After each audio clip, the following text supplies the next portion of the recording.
Assalamu alaikum warahmatullahi wabarakatuh. Gariin tashamaar ka fuudhiidheera akkuma obboleettiin kiyya asirratti kan Arraaj baankii Adaraanaa dalageette isiniif fideera baay'inaan kan rakkattan kanadha. Koomentii keessan gaafa galeelaa hunduu kan Arraaj baankii na gaafata. Isinii hojjedheera ilaalchaatiin seeraan irratti xiyyeeffannoo godhadhaatti seeraan ilaalaa isinii dalageera. Isinii fideera maal gootuu jalqaba irratti keessa galtuu paaswordii keessanis maqaa keessan galchitanii isinii banaa.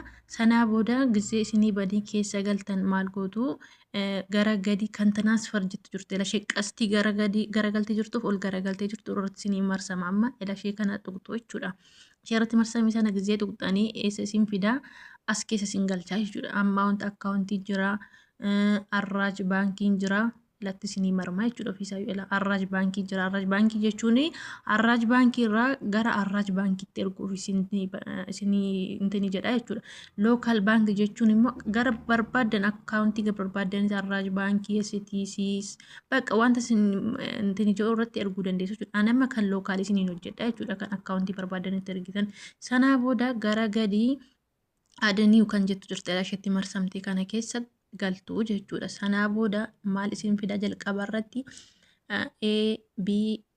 ABN ishee jettuu kana maal jechuudha akkaawuntii keessan jechuudha. Akkaawuntii namticha irratti ergitan sana galchitu jechuudha. Isa irratti ergitan sana akkanatti gisee galchitanii maal gootu lammaffaa irratti inni iyyuu maal isinii fida ofuma isa gaafa iddoo baankii neem sana tuqxanii baankii irratti ergitan ofuma isaa isinii kahaa jechuudha isinii fideetu. Ofuma isaa jechuudha gisee isinii baankii neem jedhu sana tuqxanii baankii isaa isinii fidaa yoo isinii fiduu baate immoo baankii irratti ergitan isinii yuun galchitu innuu hin baasa innuu isinii baasa jechuudha akkanatti. Sanaa booda isa sadaffaa irratti maal galchitu first name kan jedhu jira. First name jechuun maqaa namticha ergitan sana maqaa isaa qofa galchitu jechuudha asirratti. Amma asirratti galeera kunoo maqaa isaa qofa galchitu jechuudha. Akkanatti erga galchitanii inni arfaffaan immoo maal jedha female name jechuun maqaa abbaa jechuudha family name jedha. Isa kana maqaa abbaa galchitu jechuudha isa akkanatti jechuudha. Family name sana maqaa abbaa galchitanii next jettu jechuudha gara gadii.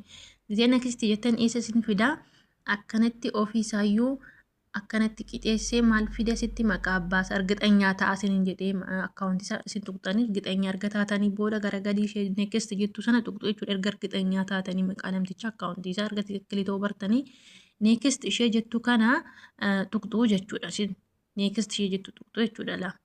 Maqaa amma kan erga cheekii gootanii jechuudha ilaallachuu qabdu maaliif dogoggoruu dandeessu akkaawuntii jechuudha. Kazaa booda next ishee jettu kana tuqxu kazaan continue news jedhu ammas dabaltanii tuqxu jechuudha. Sanaa booda koodii isinii fida koodicha allow jettanii irratti galchitu jechuudha. Gisee koodicha allow jeen isinii galu allow jettu ilashee gara gadi bakka allow jettanii amma maal godhaa continue ishee jettu tuqxu ammas ila ishee kana qaaqala kolmiinii ishee jettu tuqxu jechuudha. Ishee kolmiiwaa ishee erga tuqxanii isinii dawwalama asirratti ijoolleen baay'een hin dallatiin gaafa dawwalamu hin cufiina bilbila keessan irratti jechuudha. Maaliif gisee inni sun dhufu hin kaastu kaastaniitu maal gootu lakkoofsa inni isiniin jedhu sana seeraan dhaggeeffattaniitu lakkoofsa inni jalqaba irratti waamu konformi gochuuf tokko tuqi wayi lama tuqi isiniin jaa konformi ishee tuqi jedhu sana lakkoofsa inni jalqaba irratti waamu yoo tokko ta'es yoo lama ta'es isa tuqxu jechuudha. Akka dogoggortanii lakkoofsa inni isinii waamurraan ala akka hin tuqne duubatti isin deebisa baakkoodhe jechuudha. Kanaaf amma lakkoofsa lama na gaafatee lakkoofsa lama galchee jechuudha dawwalameetu.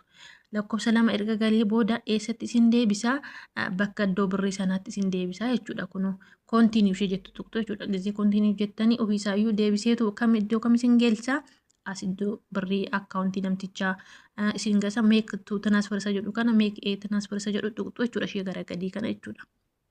Seeraan ilaalladha. Ishee erga galchitanii ammas maal isinii fidaa birrii galchitan ila transfer amount jechuun hammam akka ergitan birrii isin gaafata hanga barbaadan galchitanii booda akkanatti erga laaltanii akkanatti isin fidan next jettu jechuudha. Next jettu erga next jettanii booda akkanatti isin fida jechuudha. Birrii ergitan kun amma dhokateera gisee hojjetamu dhokatameera maaliif akkaawuntiin isaas birriin isaas maqaan isaas ijaa dhokateefidha. Akkanatti isinii fida kun inni dhokate kun maa inni maqaa namtichaa birrii hanga ergitan sana maqaa abbaasaa waan hunduma isaa baankii isaa wajjin isinii fide sana booda gara gadiitti ola ta'aniyyuu ila konform ishee jettu kana tuqxu jechuudha. Ila konform ishee jettu kana yeroo tuqxan ammas koomin paaswordiin sun allow ishee jettu sana tuqxu jechuudha.